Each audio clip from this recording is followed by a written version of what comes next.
अस्सलाम वालेकुम भट्ट साहब। वालेकुम अस्सलाम। कैसे हैं आप सब लोग? काजी वाजिद अली, आज ही आपका पहला क्लास है, as far as I remember. Yes sir, वालेकुम सलाम। कैसे हैं आप? बस बस आप लोगों की दुआ है ना। जी, अच्छा कहाँ हूँ से हैं मैं। आप सर? अच्छा, मैं छत्तीसगढ़, रायगढ़। अच्छा। हाँ जी।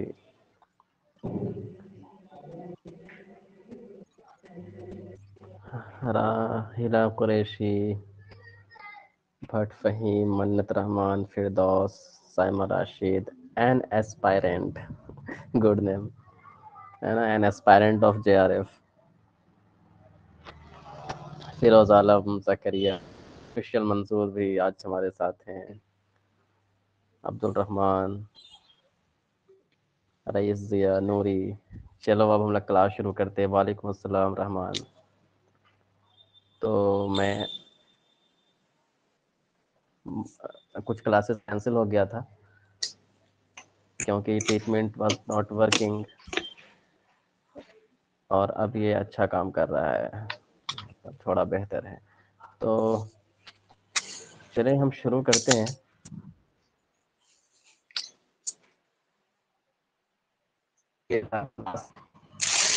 अभी कुछ जो नए साथी हैं, फॉर द बेनिफिट ऑफ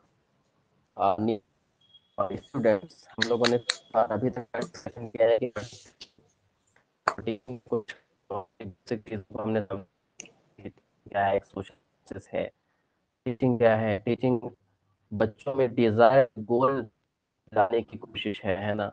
ये देखिए, ये बहुत बुलेट पॉइंट को मैं डिस्कस कर देता हूँ। डिजायर चेंज जो हम करना चाहते हैं ना, आप अपने बच्चों को स्कूल क्यों भेजते हैं? हम कुछ चेंज देखना चाहते हैं। चेंज, अब बिहेवियरल चेंज जो होते हैं ना, वो हर तरीके से होंगे, उनके सोचने के तरीके में, उनके नॉलेज में, उनके रिस्पॉन्स करने के तरीके में, ओवरऑल उसकी पर्सनैलिटी में, है ना। ये होता है। फिर हमने ये भी देखा कि पर्पसफुल होता है। टीचिंग के बारे में हमने देखा कि ये क्या होता है, पर्पसफुल होता है, राइट।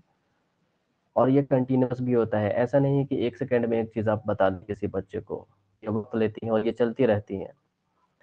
और इसके अलावा हमने फॉर्मल और इनफॉर्मल सेटअप में जो टीचिंग होती है, इसके ताल्लुक से भी बात कर दी थी बच्चों। जो फॉर्मल वो होता है, जो स्कूल होते हैं, कॉलेज होते हैं, इंस्टीट्यूशन होते हैं, वो फॉर्मल है ना। और इनफॉर्मल जो अपने घर में सीखते हैं, आपके नाना नानी आपको कुछ कहानी सिखाते हैं, जैसे आपकी दादी आपको कुछ कहानी सुनाती है ना, और कुछ बातचीत करती है, उससे भी आपकी लर्निंग होती है, आपकी जो बातचीत करने की, समझने की, लिसनिंग एबिलिटी, रिस्पॉन्डिंग, ये सारी एबिलिटीज आपको दादी भी कहानी के जरिए बता सकती है। लेकिन कुछ कहानियां आप स्कूल में डिस्कस करते हैं और उसके एंड में कुछ क्वेश्चन आंसर होते हैं, वो स्कूल में हो गया, इसलिए वो हमारा फॉर्मल हो जाएगा। जबकि जो दादी आपकी कहानी सुनाई वो इनफॉर्मल। मतलब ये कि टीचिंग हमारी फॉर्मल और इनफॉर्मल दोनों तरीके से होती है। कुछ क्वेश्चंस हमारे एग्जाम आते हैं मैच करने के लिए, इनफॉर्मल और फॉर्मल में। प्रीवियस ईयर क्वेश्चन डिस्कशन किया था, लेकिन अभी हम लोग आज नहीं करेंगे। हमने डिस्कशन ये भी किया था टीचिंग और ट्रेनिंग में क्या डिफरेंट होता है। आपने अस्सलामुअलैकुम ये सर। देखा ट्रेनिंग ज्यादातर इसकी। वालेकुम अस्सलाम, वालेकुम अस्सलाम व रहमतुल्लाह। सर कैसे हम हैं कुछ आप? नहीं सुन पाते हैं। सर हम कुछ नहीं सुन पाते हैं। अच्छा। आपकी आवाज ठीक से अच्छा, नहीं आप आ नहीं सुन रही है। पा रहे हैं? नहीं सर, हम तो सर। बोल भी ना ही सकते हैं आप। अल्लाह ना ही अल्लाह स्क्रीन शेयर हो रहा है। अल्लाह अकबर। सर स्क्रीन शेयर कीजिए प्लीज। साथियों, क्या ऐसा हो रहा है क्या? स्क्रीन शेयर नहीं हो रही? नहीं सर, ना ही स्क्रीन शेयर हो रहा है और कोई ना ही साथी हम को? कुछ सुन पाते हैं। अच्छा, oh my god. Sir, I yeah, am you are able to, audible, but screen I is am, not visible. Okay okay, no problem no problem. मैं दोबारा शेयर करता हूँ स्क्रीन, राइट, डिस्कनेक्ट करके। Okay, Qazi Wajid Ali, miss screen आ रही है क्या? Is screen visible? अच्छा अच्छा, Qari, okay. The problem is from not my end, student। फिर भट्ट की भी नहीं आ रही, फिरदौस की भी नहीं आ रही। Okay, then I have to do it again. Okay okay okay okay, करता हूँ, राइट। मैं दोबारा शेयर करता हूँ, no problem. Thank you, I guess it was Saima, right, बताने के लिए। दोस्तों, तो रईस, क्या आप ठीक हैं? Better. Your voice isn't clear. अच्छा Rais, okay okay okay, voice is not clear but wait wait, थोड़ा सा वेट करते हैं। Yes. ओके, But हाँ,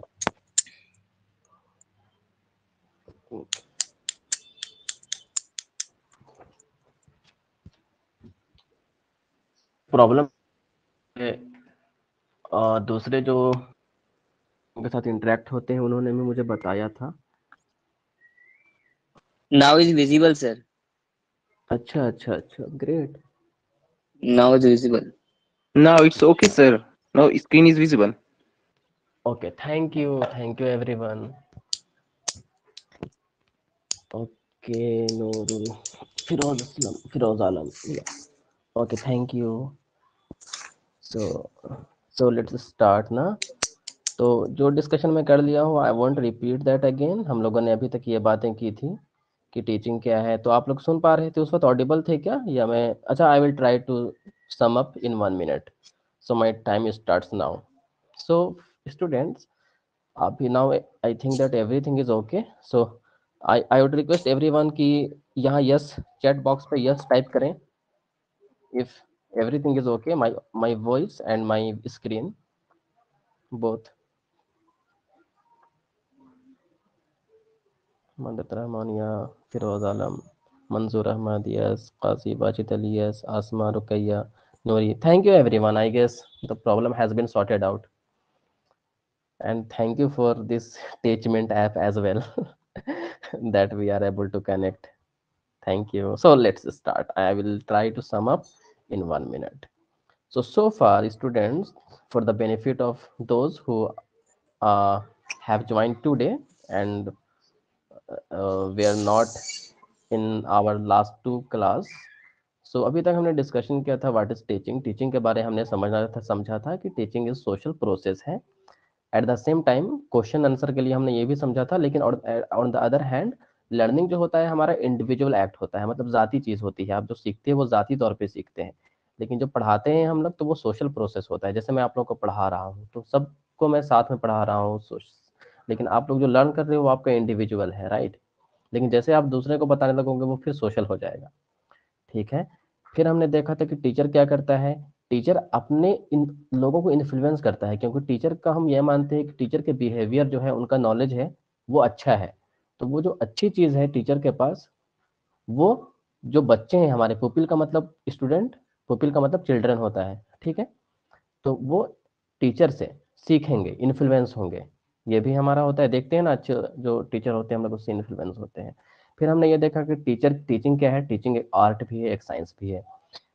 हमने ये भी देखा टीचिंग बच्चों को मोटिवेट करता है, गाइड करता है, टीचर को बार बार एक गाइड की तरह देखने की बात करता है। हमारा जो पॉलिसी का डॉक्यूमेंट है, हमारा नेशनल करिकुलम फ्रेमवर्क है, वो टीचर को क्या बोलता है, गाइड, गाइड हो तुम, है ना। बच्चों के बिहेवियर में चेंज लाता है। बिहेवियर में चेंज कहने का मतलब क्या है कि जैसे उसके सोचने के तरीके, बात करने के तरीके, सुनने के तरीके, उसको डेवलप करते जाता है। कैसे, वो टीचिंग के जरिए। तो वो क्या होगा, डिजायर्ड चेंज लाता है बच्चों में, है ना। हम ऑब्जेक्टिव लेते हैं, टीचिंग ऑब्जेक्टिव कि आज हम बच्चे ये सीख पाएंगे, ये काम कर पाएंगे, वही है हमारा बिहेवियर चेंज। हमारा जो टीचिंग होता है वो बच्चों के डिफरेंस को एक्नॉलेज करता है, बट ये इफेक्टिव टीचिंग का एक पार्ट है, हम लोग इसको बाद में कभी डिस्कस करेंगे। फिर हमने देखा था कि टीचिंग क्या है, कि एक कंटिन्यूअस प्रोसेस है। और ये भी हमने देखा कि ये एक पर्पसफुल एक्ट है। पर्पसफुल एक्ट कहने का मतलब क्या है, कि हमारे पास एक ऑब्जेक्टिव होता है, उस ऑब्जेक्टिव के साथ हम क्लासरूम में जाते हैं, है ना। और उस क्लास में हम उस ऑब्जेक्टिव के साथ हम क्लास में जाते हैं और फिर हम बच्चों को पढ़ाते हैं। बिल्कुल ऐसा नहीं कि हम विल्ले की तरह उठ के चले गए, आज कुछ भी करूंगा। जैसे मैं आप लोगों को पढ़ा रहा हूँ तो मेरे पास एक ऑब्जेक्टिव है, आज एक पर्पज है मेरे पास कि मैं यही चीजें आप लोगों को बता पाऊंगा, राइट। तो ये हमारा क्या हो गया, पर्पसफुल एक्ट है। और फॉर्मल इनफॉर्मल के बारे में हमने बात किया था कि इनफॉर्मल देखिए मतलब हम स्टोरी को ले लेते हैं, बहुत ज़्यादा इस पर बात नहीं कर पाएंगे क्योंकि हमारा क्लास को आगे बढ़ाना है। स्टोरी स्टोरी है, अगर आपकी है ना ग्रैंड मदर है, ग्रैंड मदर आपको एक स्टोरी सुनाती है तो उस स्टोरी से आपके कुछ स्किल डेवलप होंगे, है ना। तो कोई साथी बता सकते हैं क्या स्किल डेवलप होंगे? मंजूर, मंसूर बताना चाहेंगे आप क्या स्किल डेवलप होंगे? कई आपकी दादी आपको कहानी सुनाती है। हाँ सर फॉर एग्जांपल सर हमें जो भी मतलब कोई भी कहानी वगैरह जो हमें सुनाई जाएगी तो उससे हमें सर कुछ नई चीजें सीखने को मिल जाएंगी सर। स्किल्स की बात करें तो हमारी लिसनिंग्स है ना, लिसनिंग्स हमारी स्किल होती है। फिर अगर आपकी दादी जो ग्रैंड मदर है कहानी सुनाने के बाद सवाल जवाब करती है, क्वेश्चन आंसर करती है, तो आपकी जो एनालिटिकल स्किल होगी वो भी डेवलप हो सकती है स्टोरी के जरिए। आपका जो इमेजिनेशन है, मतलब जब आपकी दादी आपको कहानी सुनाती है तो आप कुछ चीज़ों को इमेजिन करते हो, तो आपकी जो इमेजिनेशन की जो जो जो स्किल है वो भी डेवलप होती है, राइट। ये कहाँ हो रहा है? ये आपकी ग्रैंड मदर बता रही है। ये क्या है? इनफॉर्मल सेक्टर है, इनफॉर्मल है मतलब कि आपके घर में हो रहा है, आपके दोस्तों के जरिए हो रहा है। आपका कोई फ्रेंड है, आपको कोई गेम खेलने का तरीका बता देता है ना, कि भाई गेम इस तरीके से हम लोग खेलेंगे, आप सीख गए गेम खेलना, तो वो क्या हो गया? इनफॉर्मल सेटअप हो गया वो। लेकिन देखिए यही स्टोरी अगर आपके स्टोरी ये जो आपकी ग्रैंड मदर की जगह आपके स्कूल में आपको टीचर पढ़ाती तो भी आपकी स्किल डेवलप होती ना, लिसनिंग स्किल डेवलप होती, एनालिटिकल स्किल, इमेजिनेशन, ये सब करने की जो स्किल है आपकी डेवलप होती। इसका मतलब ये है कि हमारा टीचिंग दोनों तरीके से होता है, फॉर्मल भी इनफॉर्मल भी। फॉर्मल में इससे पहले हमारे साथियों ने बताया था कि फॉर्मल में जो है हमारे पास क्या होता है, सर्टिफिकेशन मिलता है ना। क्या मिलता है? सर्टिफिकेट मिल जाता है। जैसे आप बोर्ड का एग्जामिनेशन है, बोर्ड की आपको डिग्री मिल जाती है, आप बीए करते हो, बीए की आपको डिग्री मिलती है, ये सारी स्कूल कॉलेज में होता है, तो इसमें आपको सर्टिफिकेशन दे दिया जाता है, राइट। आगे बढ़ते हैं। हमने ये डिस्कशन किया था ट्रेनिंग और टीचिंग में क्या डिफरेंस है। ये क्वेश्चन कभी कभी आ जाते हैं, बहुत ज़्यादा नहीं आते हैं, पर हमें कंसेप्ट क्लियर रखना चाहिए। तो मैं चाहूँगा आप लोगों में से ही कोई बता पाएंगे ये टीचिंग और ट्रेनिंग में क्या डिफरेंस है, जो पहले क्लास में थे। कॉग्निटिव डेवलपमेंट, बट हाँ कॉग्निटिव डेवलपमेंट बच्चे का सोचने की Yes, sir. एबिलिटी बढ़ती है, हाँ क्यूरियसिटी, हाँ Sir, बताएं। in in training, there is a narrow and specific field, but in the teaching there is a broad and general purpose. There will be the general purpose as well as the broad. And in बिल्कुल teaching there will be pure and theoretical, and in training it will be applied or practical. And true true. it will be the long duration, and that will be the short duration. And training will be the job oriented, and that will be the person oriented education. Exactly, job oriented, very good very good, thank you. Job oriented है ना, तो देखिए हमने पहले बजौरी ये बात की थी, और बहुत सारी चीज़ों को लिखना टाइम टाइम लग जाएगा। तो हमने देखा जैसे ट्रेनिंग के बारे में हमने देखा था कि आईटीआई वगैरह में क्या होता है, जो आईटीआई इंस्टीट्यूट हमारे होते हैं ना, ये देखिएगा आईटीआई के इंस्टीट्यूट होते हैं, तो वो क्या होते हैं, आपको काम स्पेसिफिक वर्क बता देते हैं। जैसे आपको मैंने एग्जांपल लिया था इससे पहले, क्रेन आपको चलाना है ना, या आपको ट्रक ड्राइव करना है, तो उसकी ट्रेनिंग हो सकती है, राइट। अच्छा मैंने क्लास को रिकॉर्डिंग में रखा है क्या? मैं क्लास के रिकॉर्ड, हाँ रखा हूँ, चलिए अच्छी बात है। फिर आगे बढ़ते हैं, है ना। नॉलेज और स्किल में आज ज़्यादा डिस्कशन नहीं करेंगे, थोड़ा हमने देख लिया था स्किल, जैसे कारपेंटर के पास अच्छी स्किल होती है, लेकिन एक एडवोकेट, एक सुप्रीम कोर्ट के जज के पास अच्छा नॉलेज हो सकता है, प्रोफेसर के पास अच्छा नॉलेज हो सकता है। So these are some examples. हम लोग कॉमन सेंस यूज करेंगे and we will try to differentiate between skill and knowledge. Similarly, we will try to understand the difference between the training and the teaching using our common sense. This is not very difficult subject. इसी को आगे बढ़ते हुए हमने level of teaching समझा था, memory, understanding and reflective, तो उसको आज ज़्यादा डिस्कशन नहीं करेंगे दोस्तों, हम आगे बढ़ेंगे, राइट। इज इट ओके, और do you want me to discuss in brief reflective, understanding And memory level teaching, please respond in the chat box. Do you want me to discuss this or as you wish? No, but बाकी लोगों को भी देख लेते हैं। रुकैया कह रही है कि यस, ओके ओके, काजी भी कह रहे हैं यस, ठीक है तो कर लेते हैं, राइट। लेकिन आप लोगों को रिस्पॉन्ड करना होगा, जैसे जैसे नो नीड बोल रही है ना, रईस रईस राही दाऊद। अच्छा, ज़्यादातर majority of the people they want me to discuss, so I will go with the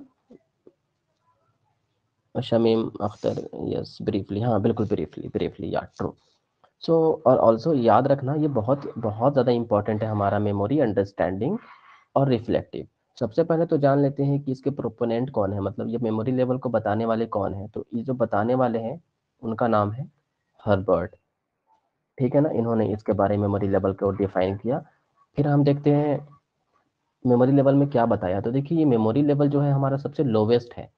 जो टीचिंग के जो 3 लेवल हमें हमारे पास है वो सबसे लोवेस्ट है। तो मेमोरी, जैसा नाम से ही पता चल रहा है आप लोगों को, मेमोरी का मतलब क्या है कि आपकी याददाश्त क्या होना चाहिए। जैसे आपकी, मैं लिखता हूँ यहाँ, याददाश्त है ना, आप लोगों की याददाश्त कितनी है। उसमें आप क्या क्या देखेंगे याददाश्त की इन चीज़ों को देख के। तो कोई फैक्ट को आप याद करेंगे, इवेंट को याद करेंगे, है ना। और ज़्यादा अरबी वाले हैं तो कुछ हाफिज वगैरह भी यहाँ पे है, तो जैसे आप हिफ्स करते हैं ना, हिफ्स करते हैं, ये सारे मेमोरी बेस्ड हैं, है ना। ये क्या है, मेमोरी मतलब। अच्छा, तो मैंने हिफ्स के बारे बता दिया, कुछ फैक्ट को याद रखने का। कुछ आप रियल लाइफ एग्जांपल दीजिए जो मेमोरी लेवल टीचिंग है, स्टूडेंट्स प्लीज। कुछ एग्जांपल दीजिए जो मेमोरी लेवल टीचिंग को बताते हैं। जैसे मैंने बताया हिफ्स कराना, है ना, वैसा ही आप भी कुछ बताइए please. Sir, A for apple, B for ball. White खाते हैं। Exactly, true, true true true, very true. Vocabulary याद करा देना, है ना, राइट। तो जैसे कुछ हमारे जो वैक्यूबुलरी है ना, वोकैबुलरी में क्या लिख रहा हूँ, ठीक है, वोकैबुलरी है ना, मतलब जो हम शब्द डिक्शनरी वगैरह में कुछ वर्ड्स वगैरह को याद करते हैं, उसकी मीनिंग याद करते हैं, राइट। आप लोग गर्दान वगैरह याद करते हैं ना अरबी वाले। तो मेमोरी लेवल हो गया वो। आगे बढ़ते अब मेमोरी लेवल में देखते हैं क्या होता है। मेमोरी लेवल में जो टीचर का रोल होता है और स्टूडेंट का क्या रोल होता है देख लेते हैं एक बार। तो टीचर का जो रोल होता है वो प्रोमिनेंट होता है, मतलब सबसे ऊपर जो रोल हुआ, वो टीचर जो बोलेगा आपको उसको मान लेना है, वही करना है। टीचर हो गया यहाँ पे एक्टिव, मतलब एक्टिव कौन है, टीचर। अब स्टूडेंट क्या होगा बताइए, एक्टिव होगा या पैसिव होगा मेमोरी लेवल पे। पैसिव होगा सर। पैसिव, एग्जैक्टली, ये हो गया पैसिव, क्योंकि इसका ज्यादा रोल नहीं है, इसका ज्यादा किरदार नहीं है स्टूडेंट का किरदार उतना ही है जितना टीचर बोल रहा है कि तुम ये कर लो। जैसे मैंने याद करा दिया बच्चों को ना, ताजमहल आगरा में है, बच्चों को मैंने बता दिया, बच्चा का काम है याद कर लो, जब पूछूंगा तो यही बताना, दैट इज मेमोरी लेवल। अच्छा, मेमोरी लेवल किन बच्चों के लिए ज़्यादा इस्तेमाल होता है, तो जिनका थोड़ा लर्निंग स्किल जो होता है या लर्निंग एबिलिटी जो होती है थोड़ी कमज़ोर होती है, तो उन लोगों को हम मेमोरी लेवल पे रखते हैं, क्योंकि ये पहला लेवल है। ये हमारा क्या है, लर्निंग का बिल्कुल पहला लेवल है, फर्स्ट मेमोरी लेवल। रिकॉग्नाइज कराते हैं, है ना, क्या कराते हैं, रिकॉग्नाइज करा देते हैं, देखो ये आम का पेड़ है, इसमें ये फल होता है ना, ये पत्ता है, इस तरीके से बच्चों के साथ काम करते हैं, ये मेमोरी लेवल हो गया। रिटेंशन पे ध्यान देते हैं, रिटेंशन मतलब याद करना। देखिए, स्टूडेंट का रोल क्या है, मिनिमम, और टीचर का रोल क्या हो गया, प्रोमिनेंट। क्योंकि टीचर ही आपको कंटेंट देगा मेमोरी लेवल के लिए, तो राइट। अब आगे बढ़ते हैं। तो दोस्तों क्लियर है, स्टिमुलस रिस्पॉन्स, हाँ, बट टीचर सेंटर्ड, एग्जैक्टली हमारा मेमोरी। हाँ, तो मैं अब जानना चाहूँगा, मैं किसी का भी नाम पुकार देता हूँ, Umar Farooq. If you can unmute yourself, I would like to understand whether you have get it or not. Yes, sir, I can understand. अच्छा, you can understand, thank you. Asma, are you there? Asma, शायद नहीं। अच्छा, रूना हालदार,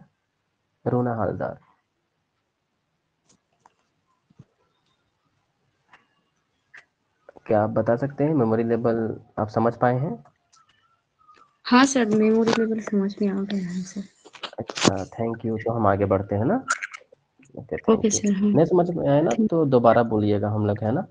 और मैंने कुछ साथियों के लिए अपने फ़ोन नंबर भी छोड़ दिया हूँ, ज़्यादा दिक्कत होगी डिस्कस करने के लिए तो कभी मौका मिले तो आप लोग बाद में भी मुझसे ज़ाती तौर पे बात कर सकते हैं। आगे बढ़ते हैं अंडरस्टैंडिंग लेवल पे। ये हमारा दूसरा लेवल है बच्चों, ठीक है ना। अंडरस्टैंडिंग लेवल, मेमोरी के बाद जब बच्चे का काम कर दिया तो मेमोरी पे ही हम बिल्ड करेंगे, ठीक है ना। बिल्ड करेंगे मतलब उसी के साथ आगे बढ़ेंगे। मेमोरी रहेगी तब ना, जैसे जैसे बच्चा रिकॉग्नाइज करता है। बच्चा क्या रिकॉग्नाइज करता है? साइकिल के बारे रिकॉग्नाइज करता है, ठीक है, कि ये साइकिल है। उसके कुछ जो पार्ट्स हैं उनको भी रिकॉग्नाइज कर लेता है कि ये पैडल है ना, ये हमारा टायर है। रिकॉग्नाइज कर लिया। ये मेमोरी लेवल की चीजें हुई, ये जो मैंने लिखा अभी तक, राइट। ये जो मैंने लिखा है ये सारी मेमोरी लेवल की चीज हो गया, रिकॉग्नाइज कर लिया, ठीक है ना। अब हम बच्चे को बताएंगे, बच्चों उसको मैं बताऊंगा कि यार ये चलती कैसे है ना। कैसे मतलब हम लोग इसको चलाते कैसे, ये किस प्रिंसिपल पे चलती है, उस प्रिंसिपल को मैं बताऊंगा, है ना। प्रिंसिपल का मतलब जो भी थ्योरी बोल लीजिए इसको या प्रिंसिपल बोल लीजिए, अभी कैसे चलती है दो चक्के से बिना सहारा के। हम्म। तो हम मोशन वगैरह के बारे में थोड़ा बताएंगे। तो उसकी क्या होगी, अब अंडरस्टैंडिंग डेवलप होगी। क्या डेवलप होगी बोलिए? अंडरस्टैंडिंग। हम्म। तो ये समझ पाए अभी रागिब, समझ पाए? Yes, sir. है ना जी अंडरस्टैंडिंग। सर। अच्छा एग्जांपल, हाँ फिरोज फिरोज अनम्यूट ही रहिए। अच्छा और कुछ एग्जांपल दीजिए अंडरस्टैंडिंग को, जैसे मेमोरी से हम लोग अंडरस्टैंडिंग की तरफ बढ़े। जैसे साइकिल का मैंने रिकॉग्निशन के लिए ले लिया कि वो समझ गया, याद कर लिया, हाँ साइकिल है, टायर है, ये सीट है। अब हम उसको बताए अंडरस्टैंडिंग में हम किस चीज को लाए कि चलती कैसे है ना। तो अंडरस्टैंडिंग के लिए और कोई सवाल आप बना सकते हैं क्या, या फिर कुछ और दूसरा एग्जांपल दे सकते हैं आप, जिस मेमोरी के बाद हम अंडरस्टैंडिंग पे पढ़ रहे हैं।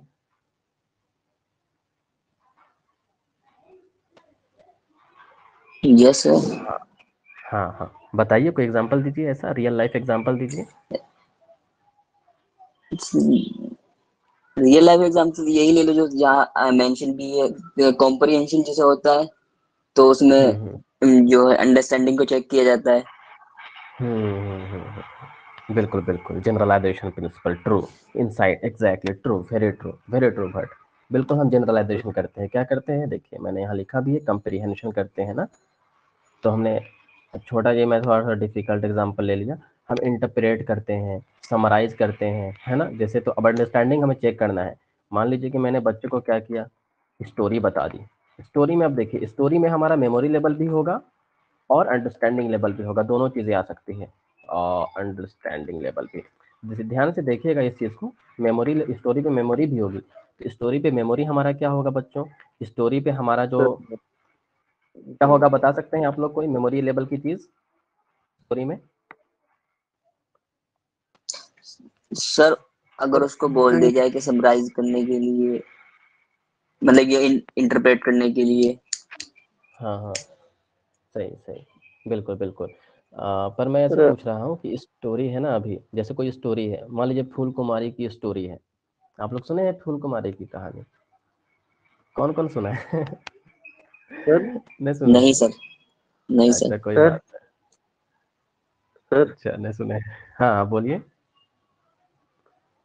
जो बोलिए, मैं सुन रहा हूँ। अंडरस्टैंडिंग अंडरस्टैंडिंग का जो मामला है सर, वो टीचर और जो शागिर्द हैं उनके दरमियान भी हो सकता है। जब टीचर जब किसी चीज को समझाने की कोशिश करता है तो बच्चे उसको समझते हैं, तो उसको अंडरस्टैंडिंग कहते हैं। फिर उसी अंडरस्टैंडिंग में जब कुछ चीजें बच्चे जो मेमोरी में ले लेते हैं, कुछ चीजें याद नहीं रहती हैं हम्म। और कुछ चीजें उनको याद रहती हैं, तो वो फिर जो है अंडरस्टैंडिंग अंडरस्टैंडिंग उसी में आती है, फिर वो मेमोरी लेवल पे भी हो जाती है।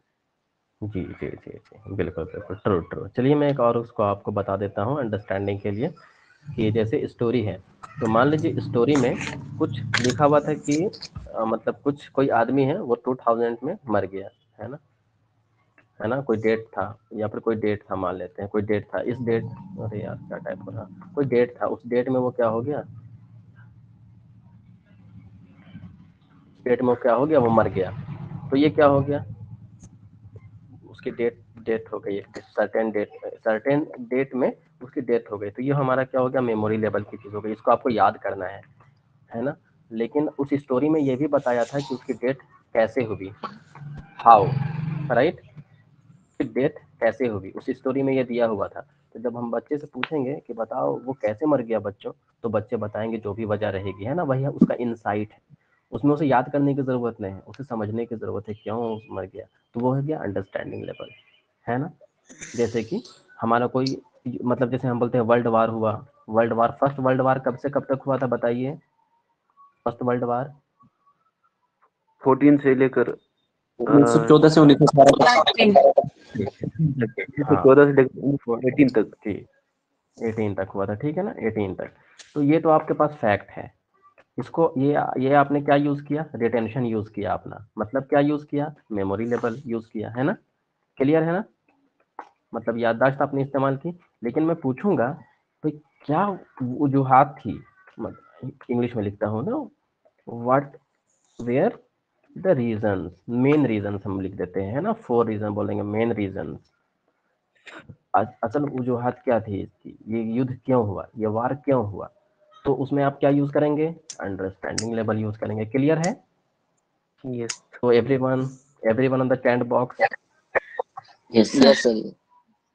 Yes sir. Okay, thank you, right, okay, Umar Farooq, yes, Ruqaiya, yes, but obviously, okay, या I am little down today, right, मेरी वॉइस फीबल तो नहीं है ना, क्लियर है ना, मैं थोड़ा धीरे धीरे बोल रहा हूँ because I was not feeling well today, तो इसलिए। Okay, no issue sir. Allah यशफी। हाँ ठीक है ना, ओके ओके। तो ठीक है, आगे बढ़ते हैं, अब थोड़ा सा इस पर डिस्कशन कर लेते हैं, रिफ्लेक्टिव लेवल, है ना, क्योंकि एग्जाम में सवाल कैसे आते हैं इस पर हम लोग देखेंगे। वो तो प्रीवियस ईयर जब क्वेश्चन हम लोग डिस्कस करेंगे ना, तो हम लोग देखेंगे कि रिफ्लेक्टिव कैस के क्वेश्चन कैसे आ रहे हैं, अंडरस्टैंडिंग के कैसे आ रहे हैं, वो मैच करने वाले आते हैं ज़्यादातर, है ना। तो रिफ्लेक्टिव में देखिए, इसके प्रोपोनेंट जो थे, मतलब इसके बारे बताने वाले जो थे, ये हंट थे, है ना, इसका नाम हंट था। इन्होंने रिफ्लेक्टिव लेवल को डिफाइन किया, और ये जो हमारा सबसे ऊंचे लेवल का मतलब टीचिंग है ना, ये उन बच्चों को हम समझाएंगे। रिफ्लेक्टिव लेवल हम किन के साथ काम करेंगे, रिफ्लेक्टिव लेवल की जो टीचिंग है हम उन बच्चों के साथ काम करेंगे जिनके पास पहले से मेमोरी लेवल की चीजें आ चुकी हैं एंड अंडरस्टैंडिंग लेवल की चीज भी आ चुकी है। ये दोनों काम जो बच्चा कर लिया है, मेमोरी और अंडरस्टैंडिंग, हम उसके साथ अब बढ़ेंगे आगे, वो हमारा होगा रिफ्लेक्टिव। अब देखिए, जो मेमोरी में हम कर लिए वो मेमोरी में कर चुके हैं, अब कुछ करने की जरूरत नहीं है, अंडरस्टैंडिंग भी उसको डेवलप हो चुकी है, अब रिफ्लेक्टिव है। तो मैंने बोला था कि वर्ल्ड वार क्यों हुआ, राइट, यहाँ देखिए। लेकिन आपसे अगर मैं सवाल, देखिए इंपॉर्टेंट है, वेरी इंपॉर्टेंट, अगर मैं पूछूंगा कि हाउ कुड द वर्ल्ड, मतलब जो भी है वर्ल्ड, वर्ल्ड वार ऐसे लिख देता हूं मैं, world war one, how could the world war one, हम लोग वर्ल्ड वार वन को कैसे रोक सकते थे, है ना, कैसे रोक सकते थे। अगर ये सवाल मैं लिख दूं, तब आपको अपनी अंडरस्टैंडिंग का भी इस्तेमाल करना होगा, क्योंकि आपने जान रहे अपने मेमोरी लेवल पर इस्तेमाल किया कि 1914 से 1918 तक हुआ, वो आपके पास पहले से है। क्यों हुआ, राइट, देख पा रहे हैं क्या, क्यों हुआ, what were the main reasons, ये भी आपके पास पता है। तब तो आप बताएंगे कि कैसे रोक सकते थे। क्लियर बच्चों, everything is going on perfect, Mannat Rahman, okay, thank you. How is equal to logic, true, true Bhat, है ना, क्यों। अब देखिए ट्रू काजी, अब देखिए यहाँ पे क्या था कि मैंने बोला कि कैसे रोक सकते थे। अब कैसे रोक सकते थे, अब इसको, इसके इस सवाल का जवाब देने के लिए आपको अपने इमेजिनेशन, अपनी क्रिएटिव थिंकिंग, है ना, क्रिएटिव थिंकिंग, अपनी रीजनिंग, अपनी रेशनैलिटी, राइट, इसका इस्तेमाल करना पड़ेगा। और ये सब कौन कर रहा है, बच्चा कर रहा है। कौन कर रहा है बताइए, चाइल्ड कर रहा है। तो बताइए इसमें एक्टिव कौन है, चाइल्ड है या टीचर है, everyone in the chat box. Child है सर, चाइल्ड। चाइल्ड है, ट्रू, चाइल्ड से हमारा चाइल्ड, ट्रू, बिल्कुल बिल्कुल, स्टूडेंट, हाँ चाइल्ड, महमूद मोहम्मद रफीक, राहिला Qureshi, yes child sir, thank you everyone for responding. तो अब हम समझ गए, है ना?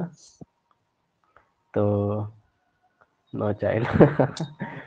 ओके, सर हाँ सर लेकिन इसको कोई भी जो है, अगर हम कहेंगे कि ये वार कैसे रोक सकते हैं, तो हाँ imagination, creativity, irrationality, that means कि आपने चाइल्ड लगा दिया या हमने लगा, दैट मीन्स कि इसको कोई भी तो कर सकता है ना, इमेजिनेशन कर सकता है, क्रिएटिव थिंकिंग किसी के पास भी हो सकता है, कोई भी इसके बारे में सोच सकता है ना सर, पर चाइल्ड इज जी जी। Why child, why only child. अच्छा, मैं समझ गया आपकी बात, मैं समझ गया। Thank you for this question, that's a good question indeed. So let's respond to this question friends. इसमें आपने सवाल पूछा कि बच्चा ही क्यों। देखिए, हम अभी जो बात कर रहे थे, ये देखिएगा, teacher and yes, okay, student, इन दोनों के बीच की बात हम लोग कर रहे थे, ठीक है ना? तो पहले जो हमारे पास मेमोरी लेवल था, क्या था? मेमोरी लेवल था।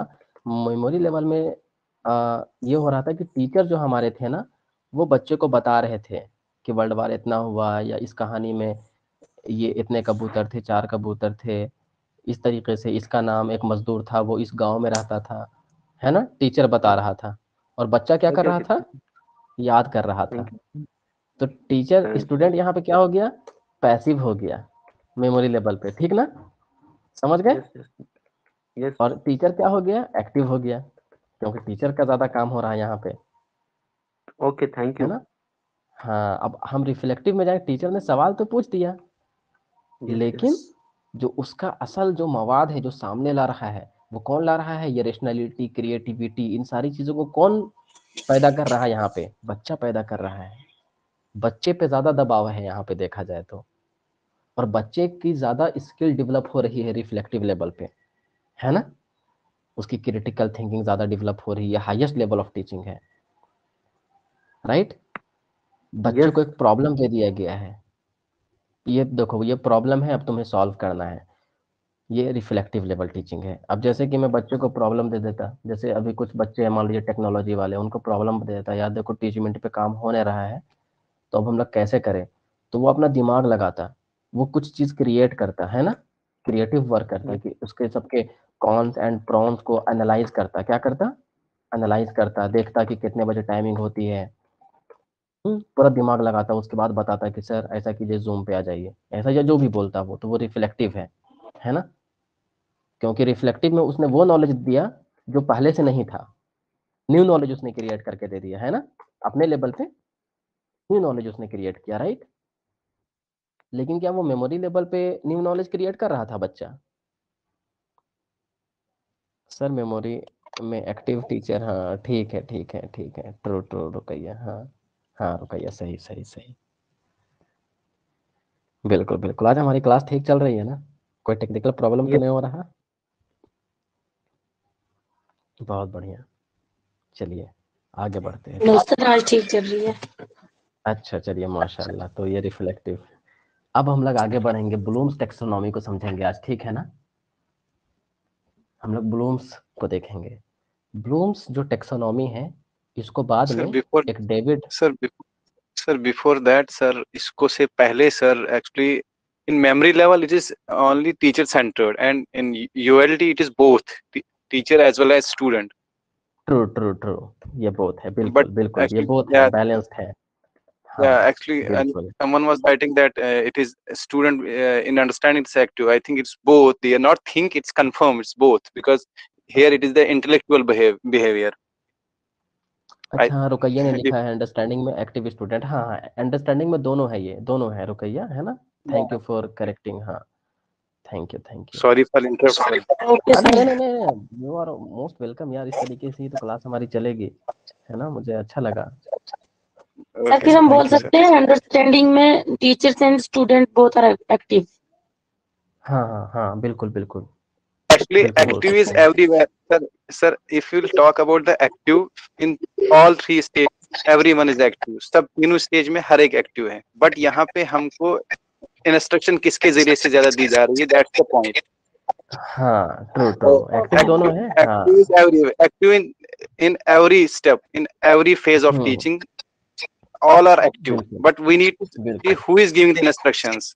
I think so, sir. हाँ If हाँ I'm wrong, you can हाँ correct me, sir. No no you are मतलब बिल्कुल आप सही है और and you are using using your rationality your creative मतलब आपने इसे क्रिटिकली एनालाइज कर रहे हो आप so that's good that's Yeah. Really good you are हाँ कि भाई एवरीवन इज एक्टिव अगर कोई एक्टिव नहीं रहेगा तो फिर टीचिंग कैसे होगी है ना बिल्कुल सही है लेकिन हम लोग को यहाँ पे थोड़ा सा समझना पड़ेगा कि what do we mean by मतलब in this context we have to contextualise the meaning of active and passive Yeah. Right Yes, sir.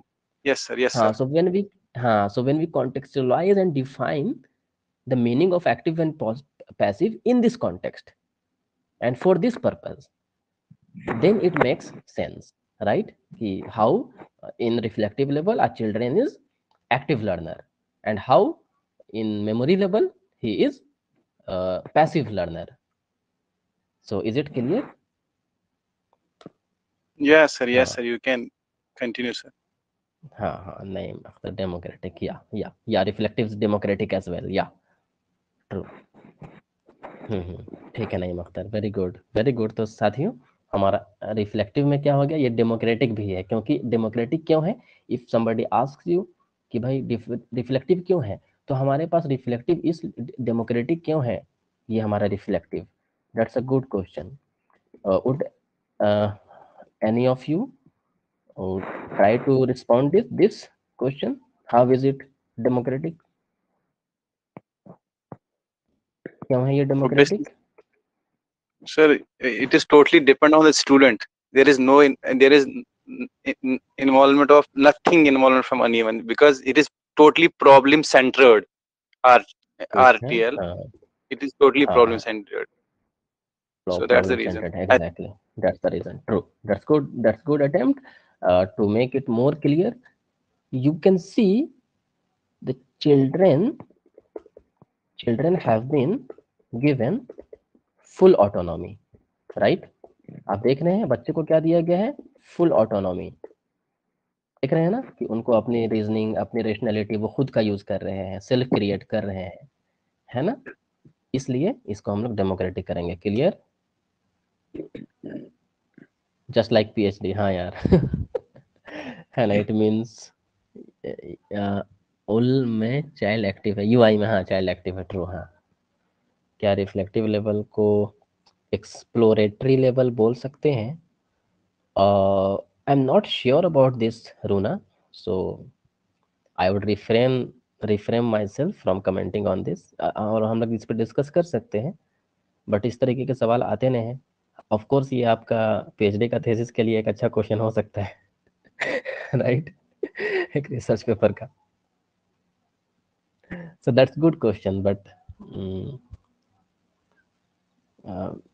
considering the limitation of this class of course we can engage in this question but that would not be beneficial for the for this class for the purpose we are here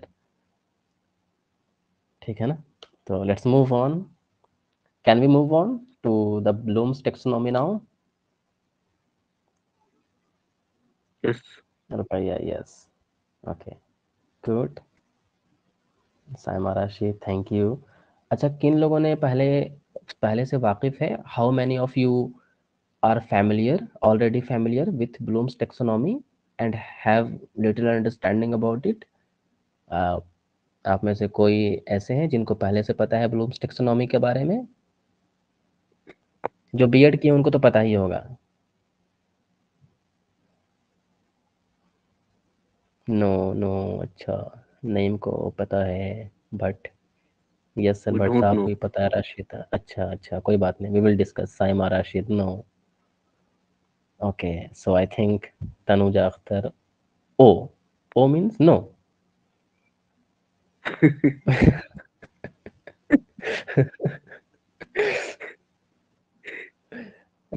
ये हमारे लिए zero या good nothing या it is nothing zero Zafar Qureshi no sir okay चलो discuss करते हैं फिर right है ना ये हमारा ऑब्जेक्टिव भी था डिस्कस करने का तो हमारे पास we are left with I guess 19 और 18 मिनट्स तो चलिए आगे देखते हैं ब्लूम्स टेक्सोनॉमी को तो सबसे पहले ब्लूम्स टेक्सोनॉमी में हमारे पास जो नॉलेज है उसको 3 तरीके से डिफाइन किया गया है एक कॉग्निटिव डोमेन को बताया गया है, पहला हमारे पास है। आप लोगों को ये बाद में गूगल में मिल जाएगा बहुत आसानी से, लेकिन अभी समझ लीजिए वो इम्पोर्टेंट है। यहाँ क्या है, हमारे क्लास का पर्पस ये है, सॉरी सर टाइपिंग मिस्टेक, अच्छा कोई बात नहीं तनुजा, ठीक है ना। तो हाँ, मैं बोल रहा था कि हमारे इस क्लास का मकसद ये है कि नहीं है कि आपको खूब ज़्यादा नोट दूँ, मेरा पर्पस ये है कि आपका कंसेप्ट क्लियर हो। मतलब मैं समझता हूँ कि for if you are aspiring for JRF you must have your concepts and foundation very clear, है ना। मेमोरी लेवल मतलब memory level teaching won't work for JRF, it may help to crack NET, but for JRF I don't think it will work, ठीक है ना। तो cognitive domain, तो इसका पहले कंसेप्ट क्लियर करते हैं, है ना। सबका हम लोग कंसेप्ट क्लियर करेंगे और बाकी नोट तो आप लोग को कहीं से भी बहुत मिल जाएगा नोट। चलिए आगे बढ़ते हैं। हाँ ऑब्वियसली भटिया, थैंक यू। तो चलिए देखते हैं कॉग्निटिव क्या है। कॉग्निटिव वो है जहाँ पे हम अपने थिंकिंग प्रोसेस का इस्तेमाल करते हैं। किसका इस्तेमाल करते हैं? थिंकिंग। कुछ चीज़ें मैं पहले से टाइप किया हुआ हूँ पर दोबारा टाइप कर रहा हूँ। या हम थिंकिंग का इस्तेमाल करते हैं कॉग्निटिव के लिए। हम अभी किसको डेवलप, इसमें हाईलाइट कर लेता हूँ कॉग्निटिव डोमेन को, ये हमारा कॉग्निटिव डोमेन, ठीक है। तो हमारा थॉट, माइंड, इंटेलेक्चुअल कैपेबिलिटीज जो होती है वो डेवलप होती है कॉग्निटिव डोमेन में। अब क्या है, ये सारी चीज़ें इंटेलेक्चुअल की चीज़ें, माइंड में जो चीज़ें होती है, जो थॉट में जो हमारी चीज़ें होती है, तो उसका एक हमारे पास सीक्वेंस है। सबसे पहले क्या होगा, उसके बाद क्या होगा, उसके बाद क्या होगा और उसके बाद क्या होगा, ये हमारा सीक्वेंस है। मतलब हमारा कॉग्निटिव डोमेन जो है वो फुल्ली डेवलप कैसे होगा, राइट। फुल्ली डेवलप कैसे होगा कॉग्निटिव डोमेन, तो उसका एक सबसे पहले हमें जाना होता है कि नॉलेज, उसके पास नॉलेज क्या है। फिर उस नॉलेज का कंप्रीहेंशन पार्ट होता है। फिर कंप्रीहेंशन से हम आगे बढ़ते हैं एप्लीकेशन की तरह। अब इसमें सबको डिफाइन करूंगा। फिर एनालिसिस करते हैं, फिर सिंथेसिस करते हैं, फिर सिंथेसिस करने के बाद इवेल्युएशन करते हैं। अब आइए देखते हैं कि नॉलेज क्या है। तो अब एक चैट बॉक्स में कोई क्वेश्चन वगैरह तो नहीं है।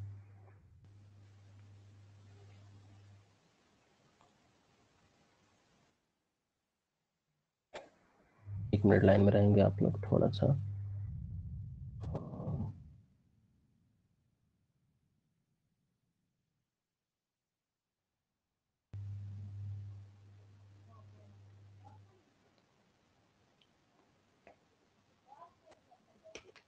तो चलिए देखते हैं।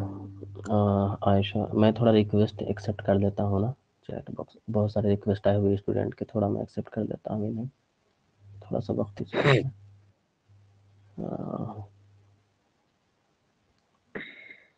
ये स्टूडेंट आसिया फरहीन आई हुई है, भट्ट सनोबर भी हैं, ठीक है।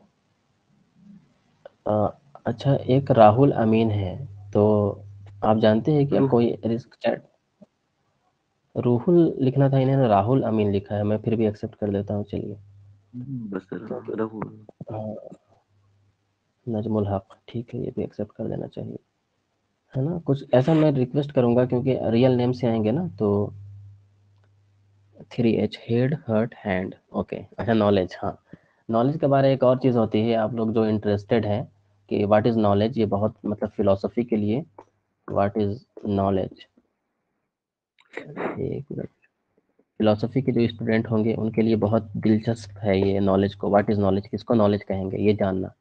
तो कुछ हमारे पास थ्योरीज है कि जस्टिफाइड ट्रू बिलीफ, ये आप लोग कभी पढ़ने का मौका मिले, JTB जस्टिफाइड ट्रू बिलीफ, ये पढ़ने की कोशिश कीजिएगा। और भी कुछ थ्योरीज है जो बताती है, हमारे नॉलेज की किताबें लिख दी गई है मोटी मोटी नॉलेज को समझने के लिए, लेकिन हम यहाँ अपने पर्पस के लिए उन सारी चीज़ों पे नहीं जाएंगे। हम लोग बहुत सिंपल रखेंगे यहाँ पे चीज़ों को। नॉलेज में यहाँ पे हमारे पास जो होती है, क्या होता है नॉलेज पे, हमारे पास नॉलेज में हम यहाँ पे रख सकते हैं कुछ चीज़ों की इंफॉर्मेशंस,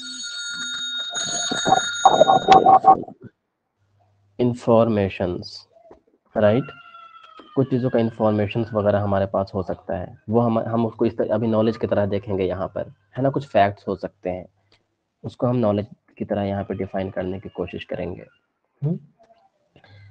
जो कंटेंट होता है हमारे पास, है ना, जैसे कि कंटेंट, जैसे टेक्स्ट बुक होती है, टेक्स्ट बुक में कुछ कंटेंट्स होते हैं ना, कंटेंट का मतलब सब मवाद जो होते हैं उस टेक्स्ट बुक के, या कोई चैप्टर होता है तो उसको हम नॉलेज कहेंगे। ठीक है, सबसे पहले हमारे पास वो होगा। उसके बाद हमारे पास क्या होगा, हम कंप्रीहेंशन करेंगे, उसको कंप्रीहेंड करेंगे। कंप्रीहेंड कहने का मतलब क्या है, उसे समझेंगे। क्या करेंगे, समझेंगे। समझेंगे, है ना। समझने के सर बाद एप्लीकेशन देखेंगे उसका, मतलब क्या यूटिलाइजेशन है उसका, राइट।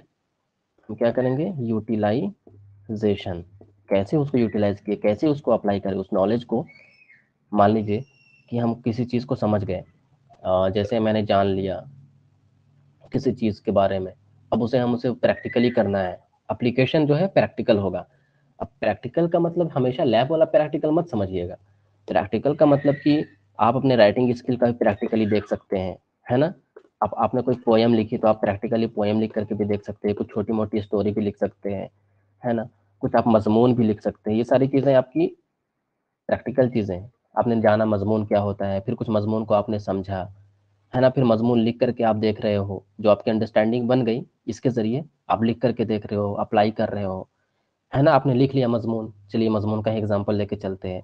फिर मजमून लिखोगे आप तो उसे एक बार दोबारा पढ़ोगे, तिबारा पढ़ोगे, उसको एनालाइज करोगे, अरे सब ठीक ठाक भी है, नए हैं, है ना। उसे छोटे छोटे पार्ट में बांटना, इस सिंथेसिस के लिए हम बोलते हैं उसे, आपका जो भी मकाला होगा या जो भी मजमून होगा, उसे छोटे छोटे पार्ट में बांटोगे। उसके छोटे छोटे पैराग्राफ को, यहाँ पैराग्राफ लिख लेते हैं, पैराग्राफ को एनालाइज करोगे। अब इन छोटे छोटे पैराग्राफ वगैरह को छोटे लेवल पे एनालाइज करके आप एक होल लेवल पे चले जाओगे, है ना। थोड़ा सा डिफिकल्ट हो रहा है क्या समझने में। Application, know how to sir, apply, ठीक है। ठीक है ना। हाँ नो सर, ठीक नो है, सर। Thank you. हाँ, है ना, ये करोगे आप, है ना, एनालाइज करोगे।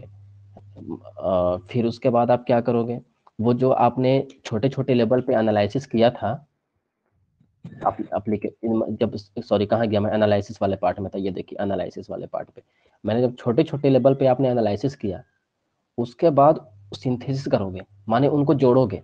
सारे आप जितने आपने छोटे छोटे एनालिसिस किए, सबको जोड़ करके एक कंक्लूजन पे पहुंचोगे, तो उसे हम क्या कहेंगे, सिंथेसिस, राइट। उसे हम क्या कहेंगे, सिंथेसिस। अब उसके बाद क्या करोगे, सिंथेसिस करने के बाद जब आप सारा काम कर दिए, तब उसका जो है आप एक कंक्लूजन ढूंढोगे, उसे इवेल्युएशन कहेंगे कि हाँ भाई अब बिल्कुल ये सही है, फाइनल, यही हमारा इवेल्युएशन है, राइट। कोई डाउट, एनी डाउट, प्लीज आप लोग पूछ सकते हैं अभी, अगर कोई डाउट है तो। No doubt, Mahmood Rafiq, no और doubt, sir, everything is okay. Thank you Rais, thank you Arif Hussain, thank you everyone, है ना। इस तरीके से आप कोई भी एग्जांपल ले लेंगे ना और आगे बढ़ते जाएंगे, वही हमारा clear, Mansoor Ahmad clear, okay thank you. आगे बढ़ते हैं। अब देखिए, इसको थोड़ा सा बाद में, मुझे पता नहीं कौन से सन में ऐसा किया, डेविड क्रॉथ हॉल नाम के एक दूसरे राइट मतलब एजुकेशनिस्ट आए, उन्होंने क्या किया, इसको रिवाइज कर दिया, इस कॉग्निटिव डोमेन को रिवाइज कर दिया। उन्होंने क्या कर दिया कि जो हमारा, एक मिनट, थोड़ा बहुत उलझा उलझा सा लग रहा है, अब मैं हटा देता हूँ इन सारी चीज़ों को, अब मैं हटा देता हूँ ये जो मैं एक्स्ट्रा लिखा था ना, ताकि हमारा क्लियर हो पाए ये। थोड़ा एप्लीकेशन एनालिसिस, छोटे छोटे पैराग्राफ, ठीक है। अभी देखिए ना, कोई चीज़ को एनालाइज करते हैं आप तो छोटे छोटे लेवल पे उसको एनालिसिस करते हो, उसके बाद उसे फाइनली करते हो कि ये चीज़ें कर देनी चाहिए, सिंथेसिस करते हैं, इवेल्युएशन करते हैं। ये हमारा सीक्वेंस है, पहला दूसरा। अब हमारे आपके एग्जाम्पल में क्या, आपके एग्जाम में जो क्वेश्चन आता है इसके सीक्वेंस के बारे में आ जाता है कभी कभी, ठीक है ना, कि सबसे पहले क्या, दूसरा क्या, है ना, ऑर्डर में पुट करने होता है, कि मतलब राइट ऑर्डर में आपको पुट करना है, तो आपको ये याद होना चाहिए। तो कुछ याद करने के लिए हम लोगों ने देखिए एक तरीका निकाला था, CAA, अभी प्रोटेस्ट हो रहा था, तो कंप्रीहेंशन, एप्लीकेशन, एनालिसिस, 3 चीजें आपको याद हो जाएंगी, ये बीच में रहेंगी, ठीक है ना। और अगर पूरा ही आप वर्ड ले लेंगे तो KCAA फिर SE, ठीक है ना। तो ये CAA का प्रोटेस्ट को याद रखेंगे तो आपको ये वाला सीक्वेंस तो कम से कम याद रहेगा ही। और ये चीज़ इवेल्युएशन करने की बात है, ये हर हाल में आखिरी में ही होता है। किसी भी चीज़ का जो इवेल्युएशन आप करते हैं वो तो आखिरी में ही करते हैं या शुरू में करते हैं, है ना। आखिरी में करते हैं तो बस क्लियर, कम से कम इसके और नॉलेज कंटेंट शुरू में होगा तो बस इस तरीके से क्लियर हो जाएगा। आगे देखते हैं, इसको थोड़ा सा रिवाइज किया गया। इन्होंने क्या किया, ये देखिए ये सारे नाउन थे, ये हमारे पास नॉलेज, कंप्रीहेंशन, एप्लीकेशन, ये सारे नाउन है। इन नाउन को इसने क्या किया, वर्ब में बदल दिया, एक्शन में बदल दिया। देखिए थोड़े से इंग्लिश से वाकिफ होंगे, देखिए रिमेम्बरिंग, याद करना, और क्लियर कर दिया। कोई भी एक्ट है उसे आप याद करेंगे, फिर उसके बाद अंडरस्टैंडिंग, समझेंगे। अप्लाई का मैंने बात कर ही लिया, अप्लाई का क्या मतलब है, एनालाइज का क्या मतलब, फिर एनालाइज करेंगे, उसके बाद इवेल्युएट करेंगे। इवेल्युएट करने के बाद, चूंकि ये थोड़े बाद में आए, तो इन्होंने बोला कि हम इवेल्युएशन करने के बाद क्रिएटिव वर्क भी करेंगे, राइट।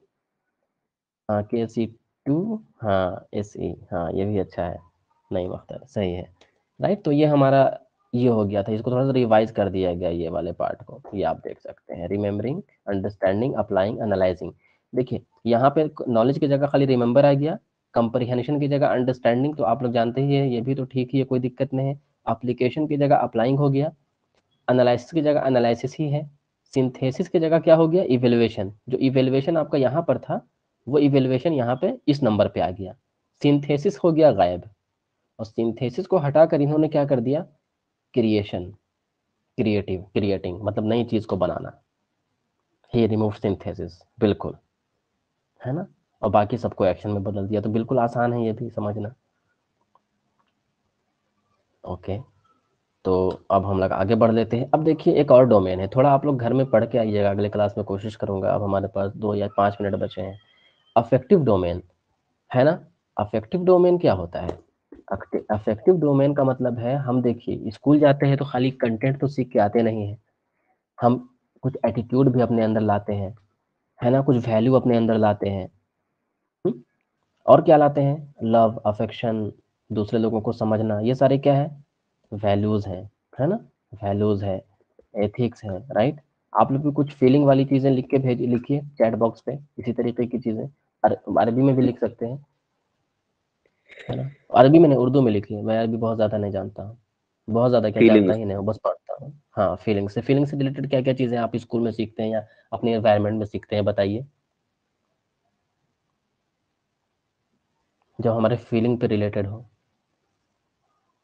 चैट बॉक्स पे टाइप कर सकते हैं, इमोशंस, हाँ, ब्रदरहुड, एग्जैक्टली। इफेक्शंस। इम्पैथी, सिंपैथी, है ना, इम्पैथी। हाँ, एम्पैथी। हाँ, फिर हमारा एटीट्यूड है, पेन, हाँ, एटीट्यूड भी तो बहुत इंपॉर्टेंट है ना, सही एटीट्यूड में हम लोग को रहना चाहिए, बिहेवियर, हाँ, ठीक है ना। Respect, respect. ट्रू, हाँ, रिस्पेक्ट है। तो ये सारी चीज़ों को, पॉजिटिव थिंकिंग, हाँ ठीक है साइमा, बिल्कुल, ये सारे हमारे इमोशन से रिलेटेड है। तो जो भी चीज़ें हम इमोशन से रिलेटेड सीखते हैं, वो हमारा अफेक्टिव डोमेन है। क्योंकि आपको सोसाइटी में जीना है, तो आपको जानना पड़ेगा कहाँ पे कौन सा एटीट्यूड की ज़रूरत है, आपको जानना पड़ेगा कहाँ पे कौन से वैल्यू की ज़रूरत है ना। बच्चे भी मैच्योरिटी भी सीखते हैं होती कि बड़ों पे, हाँ, है ना।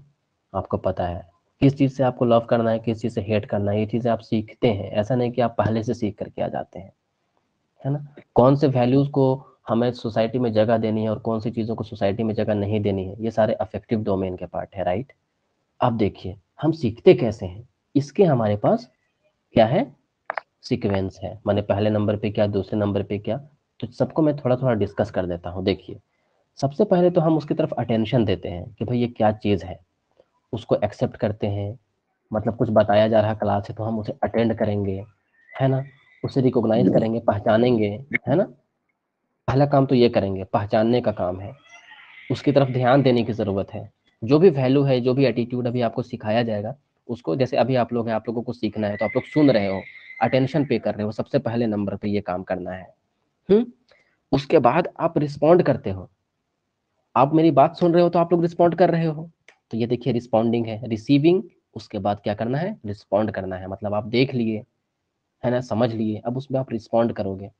मतलब कि आप लर्निंग में क्या कर रहे हो, रिस्पॉन्ड करके पार्टिसिपेट कर रहे हो। देख पा रहे हैं आप लोग, थोड़ा बड़ा करूं क्या, सर। Yes sir. जी सर, ओके। हाँ, हाँ, ये देखिए आप लोग पार्टिसिपेट कर रहे हो रिस्पॉन्ड के जरिए। फिर आगे आप लोग क्या कर रहे हो, अगर आप जो चीज़ आप सीख रहे हो उसे आप वैल्यू नहीं करोगे तो आप नहीं सीख पाओगे। आपके अंदर ये एटीट्यूड, ये वैल्यू, ये चीज़ नहीं आ पाएगी अगर आप यहाँ पे रुक जाओगे तो। फिर आपको ये मानना पड़ेगा या फिर आप वैल्यू देंगे कि भाई जो चीज़ें आपने सीखी वो मतलब वर्थ है ना। वर्थ है माना कि काम की चीज़ है, फालतू की चीज़ नहीं है ना। तो उस पर आप डिवोशन भी दोगे, उसे एक्सेप्ट भी करोगे, उसकी ख्वाहिश भी करोगे, राइट। ये वैल्यू देना होगा, है ना। जैसे कोई आप कोई थेसिस वाले हैं, पीएचडी वाले हैं, तो कोई भी थेसिस को वो लोग वैल्यू तो देंगे ना। ऐसा थोड़ी है कोई पीएचडी वाला को भैया मेरा नहीं है तो भैया हम नहीं देंगे वैल्यू, इस तरीके से। तो वैल्यू देना इंपॉर्टेंट होता है, ठीक है ना। उसको वैल्यू करना कि हाँ भैया को वर्क है, उसको वैल्यू करना चाहिए। अच्छा, अब आगे बढ़ते हैं। अब जो अब वैल्यू के जरिए आपने जो चीज़ें सीख ली, उन सारी चीज़ों को आप क्या करेंगे, ऑर्गेनाइज करेंगे, मतलब साथ साथ रखेंगे। और अपना एक वैल्यू सिस्टम अपना बनाएंगे। देखिए अब इसका मतलब क्या है, ऑर्गेनाइजेशन का मतलब क्या है। ऑर्गेनाइजेशन का मतलब ये है कि देखिए अभी जो क्लास में हम लोगों ने सीखा उसको हर कोई अलग अलग तरीके से ऑर्गेनाइज करेगा।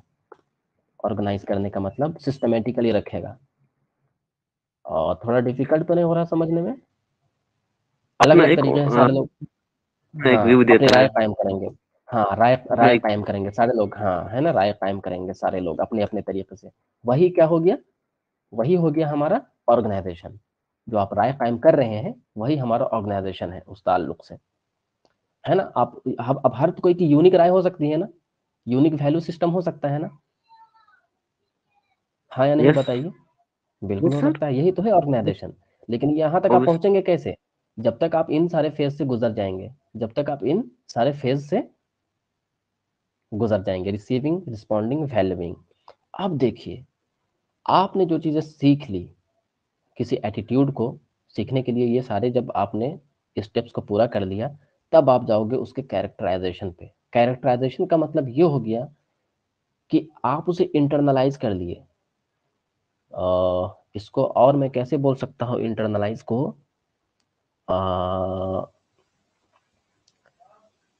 इंटरनलाइज को मैं ऐसे बोल सकता हूँ, और कैसे बोल सकता हूँ,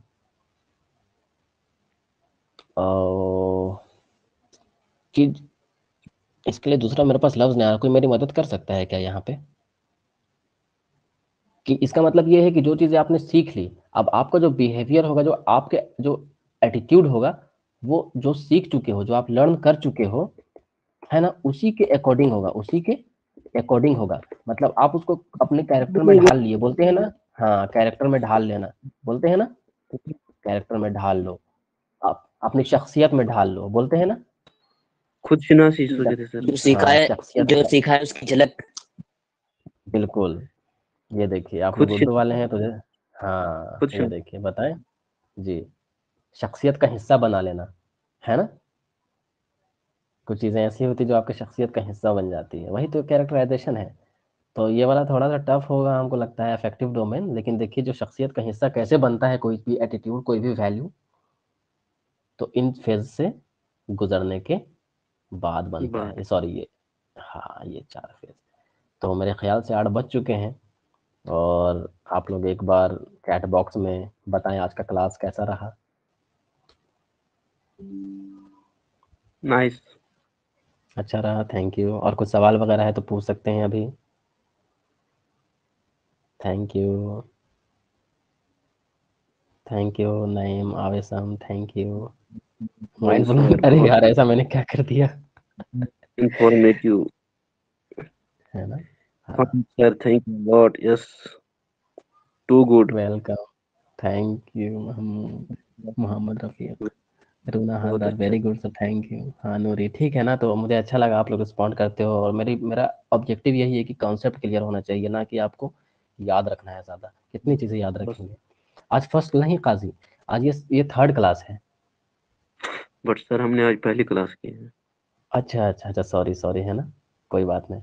तो आज की मैं रिकॉर्डिंग रखा हूँ, इससे पहले की रिकॉर्डिंग बहुत अच्छी नहीं थी, वो technical problems, we way are facing some technical glitches with Teachmint. नहीं आज सही रहा सर। हम्म हालांकि शुरुआत में भी देखिए 5-10 मिनट ये नौटंकी कर रहा था Teachmint, although I have good internet connectivity. But sir your introduction. हाँ, पर मैंने सम अप कर दिया कुछ चीज़ों को, कुछ नया मिला रही या अच्छा। Thank you, Sir, this is my first class. your introduction, please. मेरा इंट्रोडक्शन? Yes. मेरी शनाख्त आप लोग जो बना देंगे, आप लोग जो मुझे नाम दे देंगे वही मेरा नाम हो जाएगा।